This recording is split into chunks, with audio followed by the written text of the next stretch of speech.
18 नवंबर मंगल के दिन का ये पहला वीलॉग है। टाइमिंग सारी ऊपर नीचे है, लेकिन खबरें मैं आपको पहले बताता हूँ। सबसे पहले खान की जो आज बहनों से मुलाकात का इम्कान है और इस्लामाबाद में जो एहतजाज हो रहा है, इसमें दूसरे वीलॉग में भी काफी अहम मालूमात उस वक्त तक आ जाएंगी। महमूद अचकज़ई और तहरीक इंसाफ इकट्ठे हैं। पंजाब में दफा 144 में जो अचानक इजाफा और जो सबसे बड़ी तहलकाखेज खबर, इसराइल के साथ दोस्ती का पाकिस्तान का हाथ, इसराइल के हक में वोट और 78 साल की तारीख में जो जुल्म कि चीन की मुखालफत में पाकिस्तान चला गया।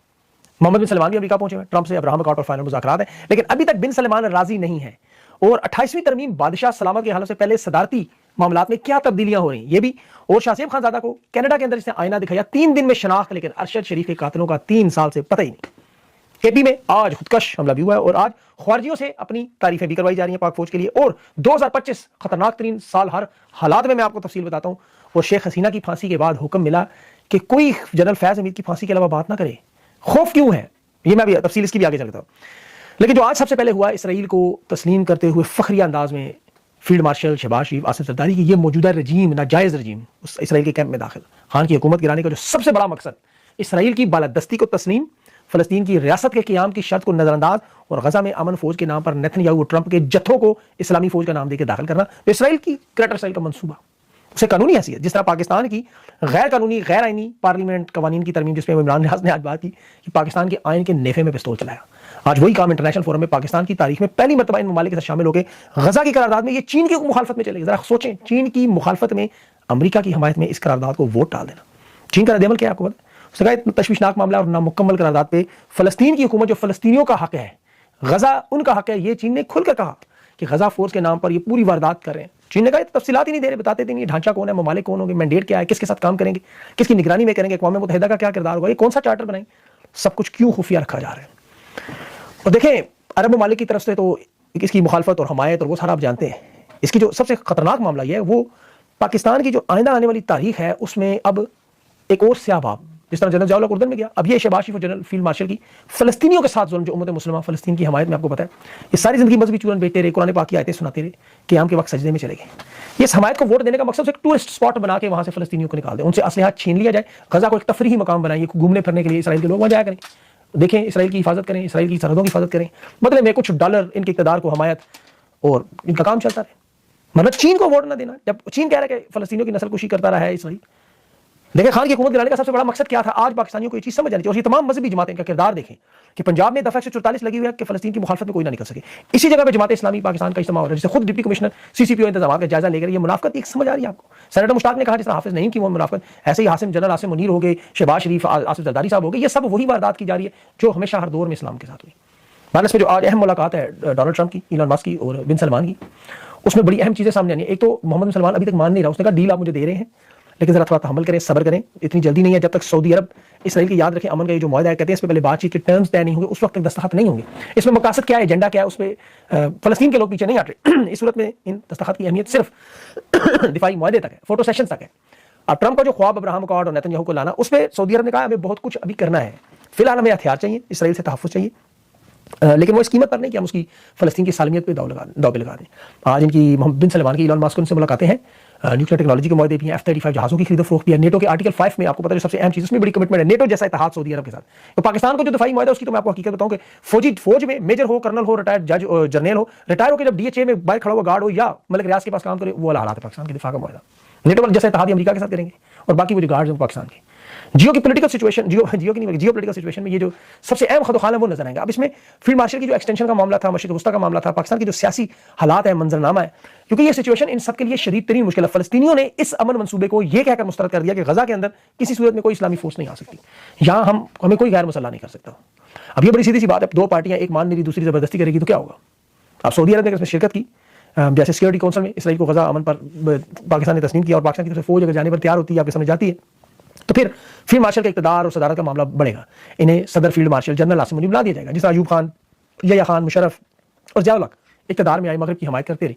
उसका देखें जो सबूत नजर आ रहा है 27वीं तरमीम मंजूर होने के बाद, अब जो 28वीं तरमीम पे काम, अब 28वीं तरमीम मैंने आपको पहले भी, जो लोग चैनल से जुड़े हुए हैं याद रखें कि तकसीम करो हुकूमत करो वाला फार्मूला बड़ा आसान होता है। उसमें इंतजामी बुनियादों पर पाकिस्तान के सूबों के जो टुकड़े किए जा रहे हैं, उसमें वजूहात, लसानियत, सुबाइयत, और उसमें सबसे बढ़कर मामला जो SIFC नाकाम है। अब सवाए वफाक के पास इन सूबों के माल को निचोड़ने, डकारने के और कोई तरीका नहीं। 12 नए सूबे बनाना, 28 नई रियासतें बनाना। और रियासत इसलिए कि एक तो मुगलिया बादशाह थी जिसने सल्तनत नवाब और रियासत की सियासत थी। और अब जो शुगलिया बादशाह है, शुगलिया बादशाह के हालात आप देख लें, जिस तरह पीपल्स पार्टी को बड़ी अच्छी तरह पता है कि सूबों के हिस्से बखरे धेड़ेंगे, फंड छीने जाएंगे, लेकिन उन्हें कराची एक सूबा बनाने की सियासी बयानिया भी दिया जाएगा। वारदात क्या है इस मौजूदा शुगलिया सल्तनत में कि इलाके की शनाख्त को, उसके नाम को पहले बदलें, और ये काम हम मुगलिया सल्तनत में देखते रहे। यहाँ जैसे खैबर पख्तूनख्वा में से पख्तून का लफ्ज़ निकाल दें और आले शरीफ को का नाम पंजाब में डाल दें, पंजाब की जगह सिंध में से सिंधी का नाम निकाल के बेनज़ीर वगैरह का नाम डाल दें ताकि वो भी खुश होने। लेकिन 28वीं तरमीम में फील्ड मार्शल को सदारती ताकत देने से पहले कानूनी आईनी ढांचा बदलना पड़े। उसमें जो गवर्नर है वो ज़ाहिर लोकल गवर्नमेंट के निज़ाम पे स्टेट चलाने के जो सदर के साथ बराह रास्त मिल के काम करते हैं, सदर को सिर्फ जवाब दे होते हैं। यहाँ अदलिया की पहले ही ताकतें 27वीं तरमीम में छीनकर एग्जीक्यूटिव को दे दी गई हैं, डीसीज को, एसीज को, ये अब उसी रिमांड शमांड सारा कुछ कर सकते हैं।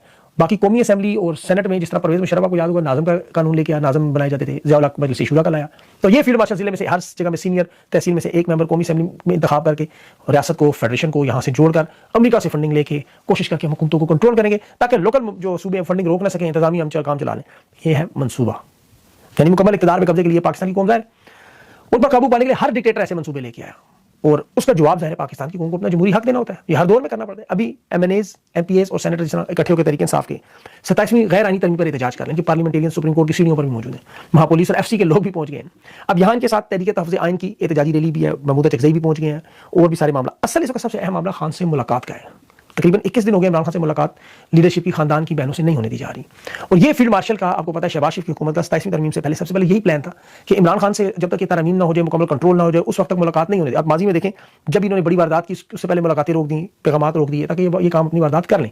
अब तहरीक इंसाफ को इस वक्त सबसे बड़ी अशद जरूरत यह है कि ये इमरान खान के हाँ या ना का मामला सुनना चाहते हैं, और इन्हें मामला को हल करने के लिए देखें एक तरफ तो जो मुज़ाकरात की भी हुकूमत कोशिश करती है, लेकिन असल चीज़ ये है कि वो सिर्फ इस निज़ाम को जब किले की दीवारें बनाई जाती हैं अवाम से खौफजदा होकर वो बनाई जा रही है।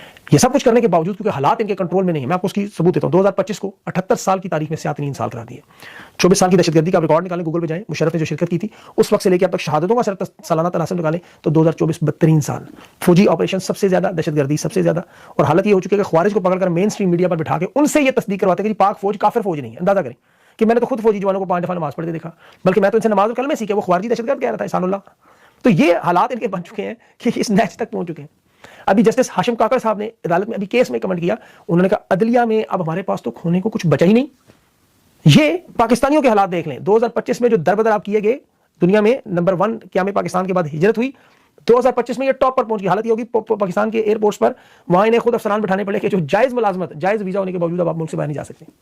जैसे आर्मी चीफ ब्रेन गेन कहता था, आज 2019 के ग्रेड अफसर के दस्तखत के साथ जोड़ दिया कि बाहर न जाने देना। बेरोजगारी के हिसाब से पाकिस्तान 72 साल के 5 करोड़ 85 लाख नौजवान बेरोजगार, कोई मुस्तकबिल पता नहीं, और भूख और गुर्बत में 12 करोड़ से नीचे जो रोटी से 2 वक्त की रोटी से मोहताज। ये सिर्फ मौशी हालात नहीं है, आप कौमी असेंबली की रिपोर्ट्स देखें, 8 करोड़ पाकिस्तानियों को पागल करार दे रहे हैं खुद। वो वजह बदमनी, सियासी हालात, जबर, जुल्म, ज़हनी नफ्सियाती मरीज 1/3 पाकिस्तानी, और घुटन और जबर में ज़ाहिर आपको वो पुरअमन एहतजाज नहीं करने थे। मियां साहब की तो सीटियां निकलती रहती हल्की हल्की, आवाम की नहीं निकलने दी। अब ये ज़हनी परेशानी इस लेवल पर है कि 2025 खुदकुशियों में सबसे आगे जा रहा है। एक तरफ शहादतें होती हैं, तो खुदकुशियां होती हैं, एक तरफ ज़हनी इमराज, एक तरफ मौशी मसाइल, एक तरफ सियासत में इस्तेकाम, और क्रेडिट जाता है ये फील्ड मार्शल को, शहबाज शरीफ को, फॉर्म 47 की हुकूमत जिन्होंने पाकिस्तान की ईंट से ईंट बजा के रख दी। कोई बड़ी बैरूनी जंग लड़े बगैर पाकिस्तान जंग ज़दा मालिक से सबसे दुनिया में नीचे जा रहा है। और ये आज भी इनके दानिशवाज का क्या नतीजा निकालते हैं कि 4 साल पुरानी इमरान खान की हुकूमत पर, 2018 बल्कि 6 साल पुरानी, जिसने तारीख में सबसे बेहतरीन परफॉर्मेंस दी, और ये क्या करते हैं 3 साल पुराना बयानिया निकाल के टाकी मार के उसमें वो और कुछ है नहीं, क्या करें। बुशरा बीबी भी जेल में, इमरान खान और बयानिया भी उनके ऊपर कि इमरान खान बुशरा बीबी की बात मानता था, इस वजह से हुकूमत ऐसी चलती। और भाई तुम भी मान लो फिर बुशरा बीबी की बात इस नुक्ते पर, तो अगर एक घरेलू खातून की बात मान के इकॉनमी 6.2% पे पूरे मुल्क में अमन आ सकता है, तो मरियम नवाज की मान लो, अगर आप बुशरा बीबी की नहीं मानते तो उन्हीं की। देखिए ना, मुल्क में अमन अमान था, सनतें चली थी, कारखाने चले थे, लंगर खाने थे, पाकिस्तानी खुश थे, मुतमईन थे। अगर ये कहते हैं कि वो बुशरा बीबी की वजह से थी, वो तो भाई तुम भी अडयाला जेल चले जाओ, बुशरा बीबी से कहते वो चला लें, पकड़ ले पाओ उनके उनको आपकी वो आर्टिकल वही टाकी शाकी मार के वो भी हर नया पाकिस्तान ने उड़ा दिया। ये इखलाकी तौर पर, सियासी तौर पर, आईनी तौर पर, नजरियाती तौर पर आप यकीन करें कि इन्होंने पाकिस्तान को खड़का के रख दिया। वो जो कहते थे हाफिज जी तुन के रखो, इन्होंने वाकई पाकिस्तान के अंदर तुन के रखा। आजाद कश्मीर में देखें आदमी एतमाद लाए, उस शख्स को वज़ीर आज़म, एक शख्स वज़ीर आज़म, अभी ख्वाजा आसिफ लिख रहा है, और छोड़े ख्वाजा आसिफ लिख रहा है मुनाफिकत में कि ये देखें जी मुकाफात अमल, हालांकि शख्स ने इमरान खान के खिलाफ वोट दिया, उसकी अपनी हालत देखी, वज़ीर आज़म भाई। और किस तरह आजाद कश्मीर को मकबूजा कश्मीर बनाया कि पीपल्स पार्टी की हुकूमत आते ही वहां वज़ीर आज़म ने मुजफ्फराबाद का कंट्रोल सिंध पुलिस के हाथ में दे दिया है, अंदाजा करें। और जहां बांग्लादेश में जो गोलियां चलाने वाले थे उनका इंजाम अब ये रोज सुनते हैं, शेख हसीना का, वज़ीर दाखिला का, उन 12 जनरलों का, वफाकी वज़ीर दाखिला बांग्लादेश में, याद रखें वहां का मोहसिन नकवी, आज उन सबको जो फांसियों की सजाएं हो रही हैं। तो ये पाकिस्तान की मीडिया में खबर नहीं लगाने देते, कहते हैं जनरल फैज की खबर लगाओ कि इसको हम टांगने जाओ, 100 बिस्मिल्लाह टांगो, अल्लाह करे टांगे, मैं तो कहता हूं जनरल फैज को, ताकि एक सिलसिला तो खुले, ताकि ये रवायत तो टूटे कि ये जर्नल भी फांसियों की तरफ जाएंगे, जैसे बांग्लादेश में जा रहे हैं। मुद्रिमान कमीशन की रिपोर्ट खुलेगी इंशाल्लाह आने वाले सालों में।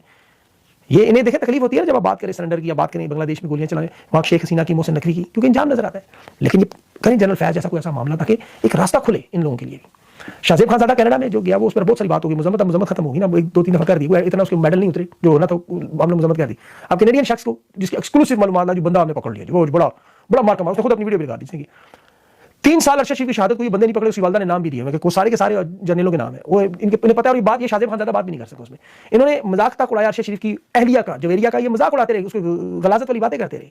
लेकिन अब शाहजेब खान ज़्यादा की अहलिया के साथ उस पर बड़ा शोर मचा, नहीं होना चाहिए हमने तो पहले कहा। और जो करने वाले हैं वो है इल्जाम लगाते हैं तहरीक इंसाफ, और तहरीक इंसाफ तो 1996 में बनी।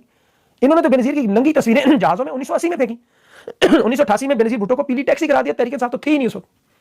नुसरत भुट्टो के लिए लफ्ज इन्होंने इजाद किया, मुझे माफी में आप सब लोगों को सुनने वाले रांड का लफ्ज 1988 में नवाज शरीफ ने इजाद किया था, मैं आपको पता ही। बिलावल मोहतरमा के पेट में था, तो जो बातें नून लीग के मीडिया सेल और इश्तहारात अखबारात से आप सुनते हैं वो खुदा की कसम आप पढ़ नहीं सकते। ये ख्वाजा साहब आज आपके सामने tractor trolley doctor Shireen Mazari को, फरदौस आशिक उमर को डंपर कहता रहा।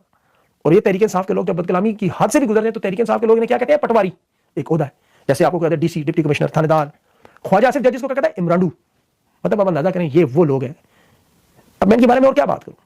तहरीक इंसाफ के लोगों ने इनको ऐसी ऐसी आप बातें कहनी, अब ख्वाजा आसिफ साहब के भी अहले खाना, और मतलब ये इन्होंने सियासत में वो गंदगी मचाई है, ये नवाज शरीफ खानदान ने, जरदारी खानदान ने, और इन लोगों ने ये इल्जाम तहरीक इंसाफ बेचारे गोलियां खा रहे हैं। नून लीग के कितने कारकुनों को या पीपल्स पार्टी के खुदा ना खास्ता गोलियां मारी गई, इस तरह उनके घरों में इस तरह पुलिस ने घुस के उनके अहले खाना को इस तरह बालों से पकड़ के सीटा नोचा, नहीं है इस तरह तारीख।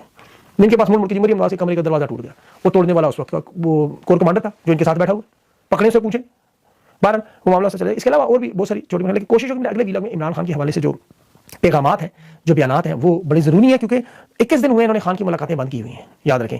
अभी खैबर पख्तूनख्वा की हुकूमत के पास भी अब वक्त जो है उनकी जो तैयारियां मुकम्मल है, वो मैं कोशिश करूँ अगले वीलॉग में आपके पास कुछ सॉलिड सी जो एविडेंस के साथ कुछ चीज़ रखूँ कि वो करेंगे क्या, आवाम को पता होना चाहिए। अभी तक उनकी तरफ से बड़ा ऐलान जो है वो सामने नहीं इस तरह है। अपना ख्याल रखें, मुझे इजाज़त दें, अगले वीलॉग के लिए अल्लाह हाफ़िज़। और आखिर में एक छोटी सी बात, वो यूके में मैं चूँकि मौजूद हूँ और मुझे बहुत सारे पैगाम आप लोगों के आ रहे हैं मुलाकात के इसमें, लेकिन यहाँ पे कमिटमेंट्स हैं बहुत सारी प्रोफेशनल।